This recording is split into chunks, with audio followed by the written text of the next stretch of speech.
Selamat pagi bagi kita semua. Perkenalkan, nama saya Hati Fitri Fatmawati dari kelas Palembang semester 3. NIM 06041381924055. Baiklah, pada pagi hari ini saya akan menjelaskan mengenai ecological theory dan peranannya terhadap perkembangan, yaitu perkembangan anak.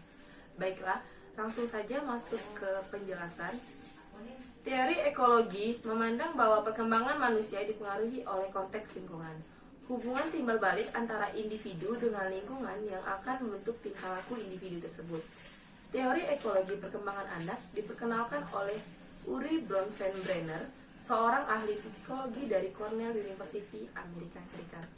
Tujuannya yaitu untuk membantu anak dalam suatu perkembangan tertentu. Ada 3 sistem lingkungan teori ekologi dalam memandang perkembangan anak, yaitu mikrosistem, ekosistem, dan mikrosistem. Ketiga sistem tersebut membantu perkembangan individu dalam membentuk ciri-ciri fisik dan mental tertentu. Baiklah, kita akan masuk ke penjelasan mikrosistem. Mikrosistem adalah lingkungan di mana individu tinggal. Konteks ini meliputi keluarga individu, teman sebaya, sekolah, dan lingkungan tempat tinggal. Dalam sistem mikro, terjadi banyak interaksi secara langsung dengan agen sosial, yaitu orang tua, teman, dan guru. Dalam proses interaksi tersebut, individu bukan sebagai penerima pasif, tetapi turut aktif membentuk dan membangun setting mikrosistem. Setiap individu mendapatkan pengalaman dari setiap aktivitas dan memiliki peranan dalam membangun hubungan interpersonal dengan lingkungan mikrosistemnya. Lingkungan mikrosistem yang dimaksud adalah lingkungan sosial yang terdiri dari orang tua, adik kakak, guru, teman-teman, dan guru. Lingkungan tersebut sangat mempengaruhi perkembangan individu, terutama pada anak usia dini sampai mereka beranjak dewasa. Selanjutnya, kita akan masuk ke penjelasan ekosistem. Nah, ekosistem adalah sistem sosial yang lebih besar di mana anak tidak terlibat interaksi secara langsung, tetapi begitu berpengaruh terhadap perkembangan karakter anak. Subsistemnya terdiri dari lingkungan tempat kerja orang tua, kenalan saudara, baik adik, kakak, atau saudara lainnya, dan peraturan dari pihak sekolah. Sebagai contoh, pengalaman kerja dapat mempengaruhi hubungan seorang perempuan dengan suami dan anaknya. Seorang ibu dapat menerima promosi yang menuntutnya melakukan lebih banyak perjalanan yang dapat meningkatkan konflik perkawinan dan perubahan pola interaksi oleh orang tua dan anak.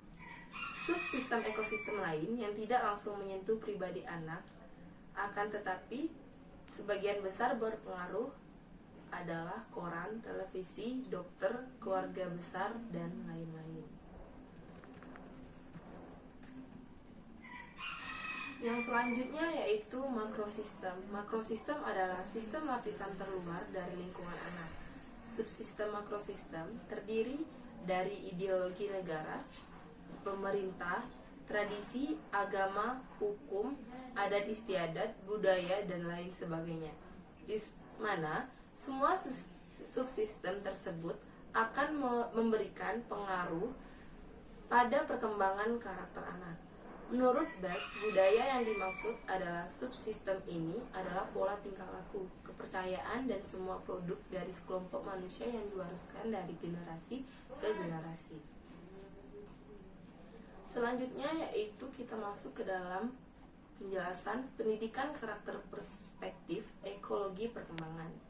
Pendidikan karakter dimaknai sebagai pendidikan nilai, pendidikan budi pekerti, pendidikan akhlak, pendidikan moral, pendidikan watak yang bertujuan mengembangkan kemampuan peserta didik untuk memberikan keputusan baik ataupun buruk, memelihara apa yang baik, dan mewujudkan dan menebar kebaikan itu dalam kehidupan sehari-hari dengan sepenuh hati. Ditandai dengan yang pertama yaitu subsistem keluarga. Nah, di subsistem keluarga ini berperan besar dalam perkembangan karakter anak. Ada 8 fungsi keluarga menurut Badan Kependudukan dan Keluarga Berencana Nasional (BKKBN). Pertama, fungsi agama, artinya keluarga adalah wahana pembinaan kehidupan beragama, sehingga setiap langkah yang dilakukan oleh setiap anggota keluarga hendaknya selalu berpijak pada ketuntunan agama yang dianutnya. Kedua, fungsi sosial budaya yang bermakna bahwa keluarga adalah wahana pembinaan dan persemaian nilai-nilai luhur budaya yang selama ini menjadi panutan dalam tatanan kehidupan. Ketiga, fungsi cinta kasih, artinya keluarga harus menjadi tempat untuk menciptakan suasana cinta dan kasih sayang dalam kehidupan berkeluarga, bermasyarakat, berbangsa, dan bernegara. Keempat, fungsi perlindungan bermakna keluarga merupakan wahana terciptanya suasana aman, nyaman, damai, dan adil bagi seluruh anggota keluarga, sehingga setiap anggota keluarga selalu merasa bahwa tempat yang paling baik dan pantas dalam kehidupan keluarga sendiri. Kelima, fungsi reproduksi bermakna bahwa di dalam keluarga tempat diterapkannya cara hidup sehat, khususnya dalam kehidupan reproduksi. Keenam, fungsi pendidikan bermakna bahwa keluarga adalah wahana terbaik proses sosialisasi dan pendidikan bagi anak-anak. Ketujuh, fungsi ekonomi bermakna bahwa keluarga menjadi tempat membina kualitas kehidupan ekonomi dan kesejahteraan keluarga. Kedelapan, fungsi lingkungan yang bermakna bahwa keluarga adalah wahana untuk menciptakan warganya yang mampu hidup harmonis dengan lingkungan masyarakat sekitar dan alam. Dalam membentuk keharmonisan antara anggota keluarga, keharmonisan dengan tetangga, serta keharmonisan terhadap alam sekitarnya harus tetap terjalin. Yang kedua, yaitu subsistem teman sebaya. Teman sebaya merupakan salah satu peran yang sangat berpengaruh. Melalui interaksi sosial tidak bisa diabaikan begitu saja, karena pada masa kanak-kanak akhir, anak akan lebih mengikuti standar dua norma teman sebaya, dari norma di rumah maupun di sekolah. Teman sebaya memiliki peran yang sangat penting bagi perkembangan anak, khususnya remaja, baik secara emosional maupun secara sosial. Yang ketiga, yaitu subsistem budaya sekolah. Lingkungan sekolah merupakan lingkungan pendidikan formal yang juga menentukan perkembangan dan pembinaan karakter anak. Bahkan, sekolah bisa disebut sebagai lingkungan pendidikan kedua setelah keluarga yang berperan dalam pendidikan karakter anak. Dan yang keempat, yaitu subsistem budaya lingkungan. Subsistem budaya lingkungan bisa dijadikan sebagai pusat pendidikan karakter. Kelompok individu yang beragam akan mempengaruhi tumbuh kembang karakter anak yang ada dalam lingkungan masyarakat. Idealnya, apabila pendidikan karakter tidak dilaksanakan, akan membuat karakter anak menjadi lebih buruk.